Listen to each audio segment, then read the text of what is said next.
केशव कुमार पाठक यानी केके पाठक, यह नाम बिहार के पॉलिटिकल सर्किल में लगातार गूंजता रहा है। उन्होंने जब से शिक्षा विभाग में अतिरिक्त मुख्य सचिव की कुर्सी संभाली, लगातार चर्चा में बने हुए हैं। हालांकि इस बार मामला कुछ और है। दरअसल केके पाठक अचानक ही लंबी छुट्टी पर चले गए हैं। जानकारी के मुताबिक उन्होंने शिक्षा विभाग के एसीएस पद को कुछ समय के लिए छोड़ा है। आखिर क्या है पूरा मामला और आईएएस केके पाठक की छवि कैसी रही है, आइए जानते हैं। दरअसल आईएएस केके पाठक ने बिहार शिक्षा विभाग और सामान्य प्रशासन विभाग को पत्र भेजा है, जिसमें उन्होंने शिक्षा विभाग के अपर मुख्य सचिव पद छुट्टी की बात कही है। जिसमें उन्होंने शिक्षा विभाग के अपर मुख्य सचिव पद से छुट्टी की बात कही है। अभी सरकार की तरफ से स्वीकृति नहीं दी गई है। कहा जा रहा है कि जब कोई अधिकारी लंबी छुट्टी पर जाता है तो इस तरह का पत्र लिखकर जाता है। आईएएस अधिकारी हो या आईपीएस अधिकारी हो, उन्हें फॉर्म 202 भरना ही पड़ता है। जब वह छुट्टी पर जाता है तब वह पद रिक्त हो जाता है। ऐसी स्थिति में बगैर पद का स्वेच्छा से त्याग किए हुए अफसर को रिलीव नहीं किया जा सकता। केके पाठक भी 16 तक छुट्टी पर रहने के बाद 17 जनवरी को शिक्षा विभाग में वापसी करेंगे। बता दें कि केके पाठक का जन्म बिहार के पड़ोसी राज्य उत्तर प्रदेश में हुआ। उनकी छवि पावर लॉबी में ऐसे अफसर की है जो हमेशा विवादों में रहे हैं।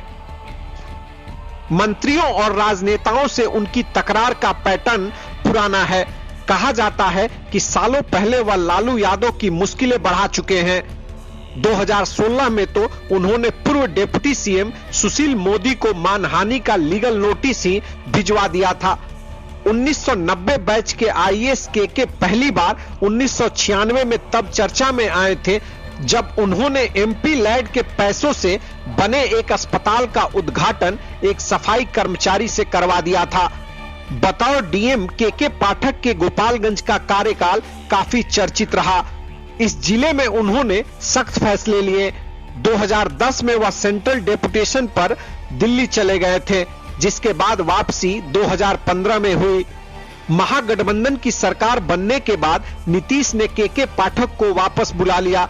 राज्य में शराबबंदी लागू करने की कमान उन्हें ही सौंपी गई। हालांकि इसके 2 साल बाद ही वह फिर दिल्ली लौट गए। साल 2021 के बाद से केके पाठक फिर पटना लौटे हैं। यूपी से पढ़े लिखे 1990 बैच के इस आईएएस अफसर के करियर को लेकर दो विपरीत छोर ही दिखते हैं।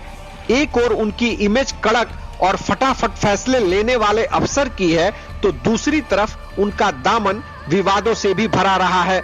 2018 में पटना हाईकोर्ट ने केके पाठक पर 1,75,000 रुपए का जुर्माना लगाया था।